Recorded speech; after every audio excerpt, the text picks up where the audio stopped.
Welcome to the Childcare Genius Podcast, the world's leading authority on childcare marketing, mindset, expansion, and profitability.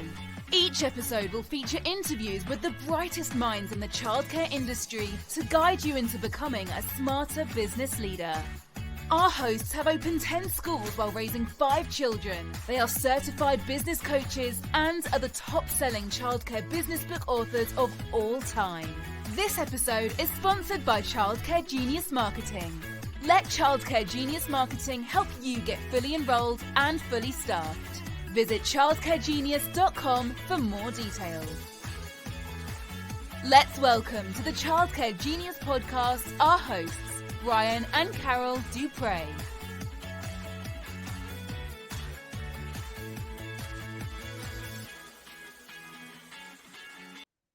Hi, welcome to the Childcare Genius Podcast. We're your hosts, Brian and Carol Dupre. Thank you so much for joining us today. We've got a pretty interesting episode. For the first time in a very long time, we're actually not having a childcare owner on our podcast. Decided to do something a little bit different. This person that does this really neat thing with a company called Prep Dish. And I thought it would be nice, since many childcare business owners are busy like us, don't have time to prepare meals, don't have time to think it out, and maybe do a lot of impulsive buys. You know, in business ownership, we probably eat a lot of fast food.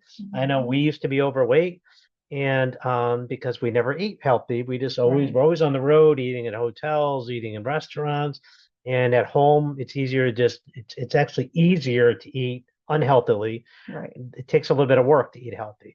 So we came across this company and we decided we'd bring her on. She's got a really neat system, and we thought we would share her with you. Her name is Allison, and I think everybody's going to enjoy this podcast. Let's get Allison on the line.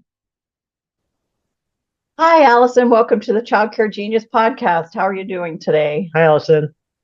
Hi, thanks for having me. I'm excited to talk with you today. Yeah, this is a different we normally have childcare people on our podcast talking about their centers, but we thought we'd break from the norm and talk a little bit about eating healthy today, which is something that is hard for childcare owners to do, and also to get children to eat healthy is always a challenge. And I know with 5 kids, eating healthy with children growing up and now with grandkids isn't always the easiest thing to do, especially time is always right thing. And you came across your website and your system here called Prep Dish, and I said, I got to have her on the podcast. So can you tell our audience a little bit more about yourself, Allison, what you do, and about your company, Prep Dish?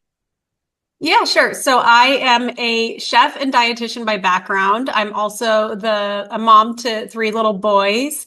And years ago, I started out as a personal chef cooking for people in their homes, but quickly realized that there's this problem that everyone has of what am I going to eat for dinner? And I was solving that for a handful of people, but I wanted to figure out a way to, get my system out to more people. So as I was cooking for people one-on-one, I started writing down my recipes, but more important, my process and these efficiencies that I came up with to help get healthy food on the table faster. And that's where Prep Dish was born. So Prep Dish is a system. It's a grocery list, very specific meal prep instructions. So things you can do in advance of mealtime. And then, of course, what to do at mealtime to get dinner on the table. It's also this full circle moment of, I created this 13 years ago, pre-marriage, pre-kids. But now, of course, having 3 little ones, it is something that I have to use each week or I don't get dinner on the table. Good point. Please give our audience some tips about creating healthy, easy to prepare meals. Yeah, so I think simple is best. And, like one of my favorite dishes is like this salt and pepper drumsticks. It's chicken drumsticks with salt and pepper, but roasted, so it's kind of crispy. So don't discount just really simple fare in terms of, protein and vegetables. In terms of eating healthy, I always say the number one key to healthy eating is having a plan. The worst thing to do is to wait and make the decision of what you're going to have for dinner at 5 o'clock. By that time, I don't know about you, but my decision fatigue is real. I can't make good decisions at 5 o'clock, but say, Friday afternoon or Saturday morning, I'll spend some time looking at my week ahead, figuring out what I'm going to have and on what days, making the grocery list, kind of doing those steps in advance. So when you are eating, it's intentionally and you are making the healthy choices that you're wanting to make. It's funny. We as childcare owners always seem to have our whole month menu planned out, from everything from the meat to the vegetable to the bread to the greens to the fruits. Like we have that to a T. Parents know a month ahead of time, but we never tend to do that to ourselves. And the reason we do that is because we need to order stuff from the store, right? And I'm like, duh, why haven't we ever done that in our own personal life? Beginning of the week, plan your meal out. And it just makes so much sense as busy childcare owners, you're working a lot of hours. It only makes sense to be there. So, we have clients that cook for hundreds of children a day. Do you have any tips for them on how to make meal prep maybe even easier than like systematize it or something like that? Yeah, there's a lot of little tips and tricks that you can use. And of course, it depends on your, facility and equipment and skill level. But a few things, one would be just talking of skill level, working on knife skills. So if you are the actual person back there chopping, doing a basic knife skills class is going to go a long way and just speeding up the process. And, if you're eating healthier food, there is going to be some of that required. But then I'll say tip number 2 is buy some pre-chopped vegetables or even frozen vegetables. Frozen vegetables often are just as healthy as fresh, and you can buy them longer in advance. Another thing I like to do a lot is batching. So doing a bunch of one task up front. So one example would be chopping all my vegetables, in 1 hour on Monday and then another hour on Wednesday. That way each meal I'm not having to kind of start fresh again.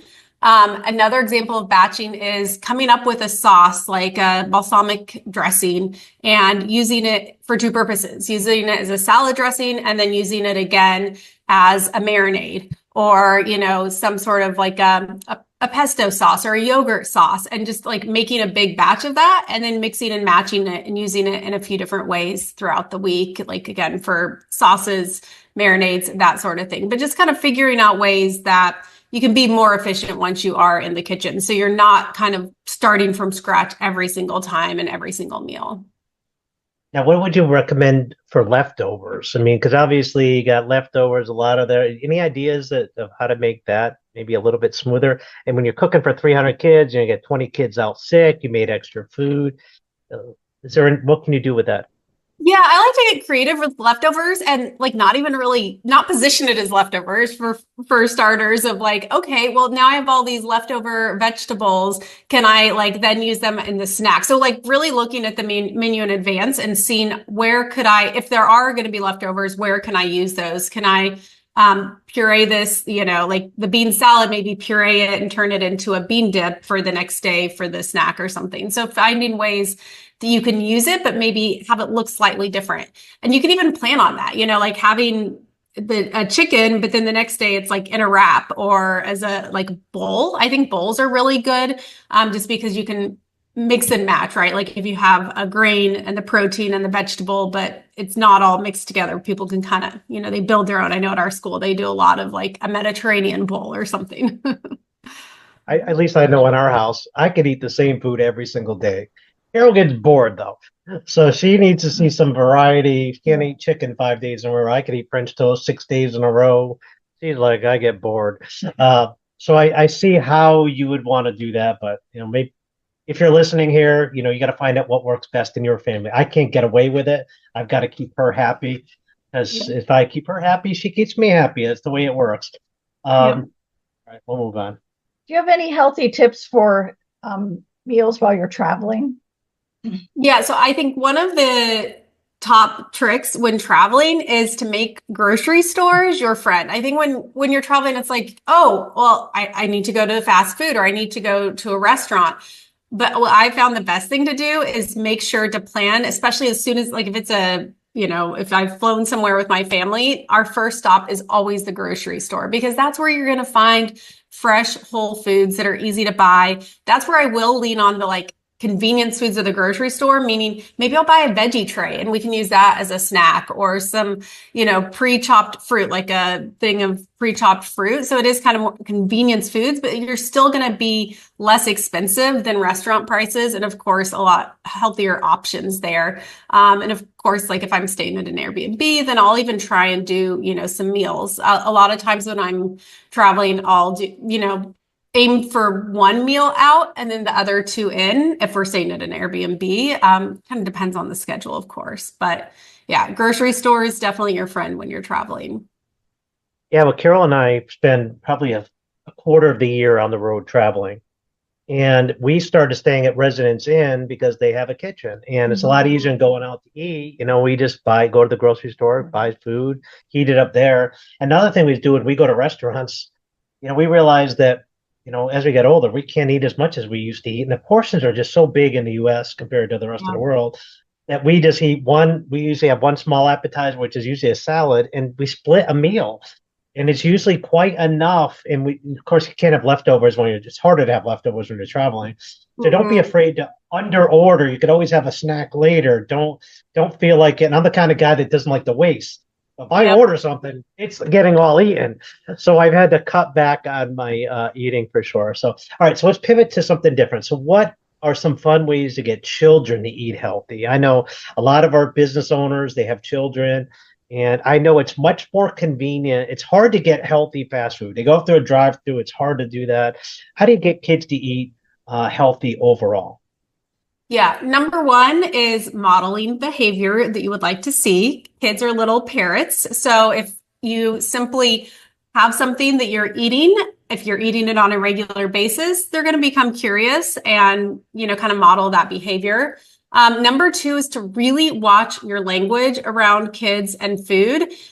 In general, I think just like the less you can say, the better. Even if you're trying to be positive, a lot of times those things of like, this broccoli is very yummy. Like they're going to catch on to that. Kids are smart. If they see you enjoying the broccoli and maybe you authentically tell your husband, oh, this broccoli is really good tonight, sure, you can say that. But again, like if you're going to just like look at them and stress how yummy the food is, they're going to feel that pressure and they're going to resist it. So the thing I found is like this hands-off approach of just kind of giving them the space to explore. I do, so Ellen Satter is a dietitian that does some work in this area. And I really like her approach of, as the parent or caregiver, our responsibility is to provide the food and that set the time of when we will eat. And then it's a child's decision of like what and how much of what's on the plate they're going to eat. And so I really stick by that and let them have that independence. And I find that over time, they will end up trying everything when there's not that pressure there. Ah, interesting. Love that. If someone's interested in Prep Dish, how do they find you? Well, there's a few different places. The first one is I have a 2-week free trial set up for your audience at prepdish.com/genius. This is a great way to try out our meal plans for 2 weeks for free. Even if you just kind of want to see the system and get some ideas for your own. That's at prepdish.com/genius. And then, the website's PrepDish. We have an Instagram account that's at PrepDish. I also have a podcast called Meal Prep Monday, where I do talk about everything from meal prep. I also talk about a lot about picky eaters and episodes there. Gosh, I have an interview with the chef from my kids' school, so that might be an interesting one to listen to. But yeah, those are the best ways to find me. Well, that sounds good. And thank you so much for giving a free trial to our audience. We really appreciate that. And if you're out there and you're finding it a challenge to eat healthily, or just to finding out what to eat. I know today I haven't figured out what I'm eating for dinner yet because I didn't plan it out, and I actually love this. I'm going to go check out a free trial myself so I can maybe get a little more organized. I do most of the cooking and we both do the shopping, but it's more impulsive. Like we just add things to the Alexa shopping list and buy it as we want to, right? It's more like impulsive buy. Feel like sushi tonight? We just go get sushi. Yeah. We don't make kids in the house. We have automatic links hooked up to Instacart. So I found sometimes not even entering the grocery store, you're less likely to make those. It actually ends up, even if it's a little bit of a premium, it ends up saving money because you don't have those impulse purchases when you're shopping online. So That's a good point. that.